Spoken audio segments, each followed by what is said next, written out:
Iniulat po ng GMA News noon ang tungkol sa grupo ni Godofredo Roque na nagpapatakbo ng ilang kaduda-dudang NGO. Aabot sa 1 bilyong piso ang halaga ng mga proyektong nakuha ng grupo ni Roque sa gobyerno at sa pagsasaliksik ng GMA News Research at ang Special Assignments Team, lumabas na ang pondong napunta sa mga NGO ni Roque, umikot lang din sa ilang negosyong iniugnay rin sa kanyang grupo. Saksi si Deo Bugawisan. Ang salasalabat na koneksyon ng mga tao at NGO sa grupo ni Godofredo Roque, lalong umigting nang madiskubre namin na sila rin ang supplier ng mga NGO nila. Ang mga proyekto nila na pinondohan ng PDAF, kumukuha ng mga kagamitan sa mga supplier na sila din mismo o di kaya ay kagrupo nila. Parang napakalakas ang loob na sila na yung sila na yung NGO, sila pa rin yung supplier. Talagang maling-mali yun, no? Pero nag-flourish siya kasi parang wala naman sa atin. Yung parang no one is minding the store. Suki ng grupo ang CC Barredo Publishing House na ayon sa COA ay na-corner ang mahigit kalahating bilyong pisong kabayaran mula sa mga NGO mula 2007 hanggang 2009. Halos lahat sa 11 NGO sa patuloy na lumalawig na grupo ni Roque ang nakatransaksyon nito. Ayon sa COA, may anomalya sa gamit na resibo ang CC Barredo. Bakit daw pareho ng resibo ang CC Barredo na isang supplier at ang resibo ng Ikaw at Ako Foundation na sinusuplayan nito?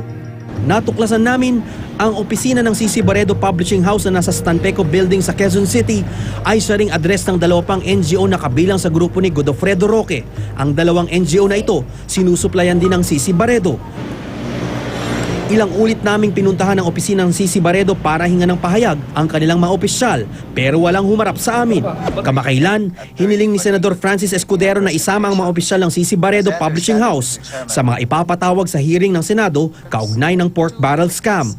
Ang iba pang kagrupo nilang supplier, ang M.A. Guerrero Enterprises, George Roque Enterprises at J.L. Soriano Enterprises. Ayon sa COA, may irregularidad din sa resibo o kaya ay hindi na matuntun ng COA. Ang 3 ito, kabilang sa iba pang mga supplier na nakakuha ng mahigit 300 milyong pisong pork barrel mula sa proyekto ng mga NGO. Nadiskubre namin ang ilang mga taong bumubuo sa mga nabanggit na supplier at ang ilan sa mga nasa NGO ni Roque pareho.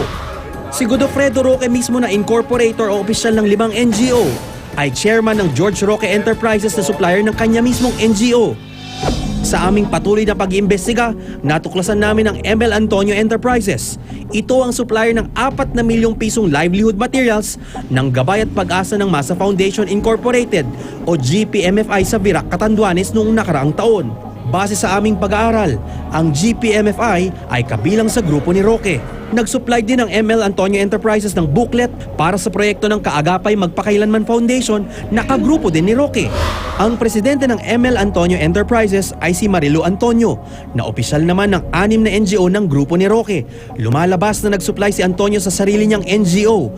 5 pang tao na kaugnay ng mga supplier ang miyembro rin ng iba't ibang NGO na kabilang sa grupo ni Roque. Sa patuloy naming pagsasaliksik, lumawig pa ang grupo ni Roque at si Marilu Antonio na ang lumalabas na may pinakamaraming koneksyon sa 11 mga NGO na ito.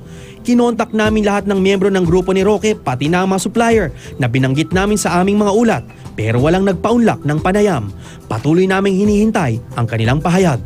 Deo Bugawisan ang inyong saksi.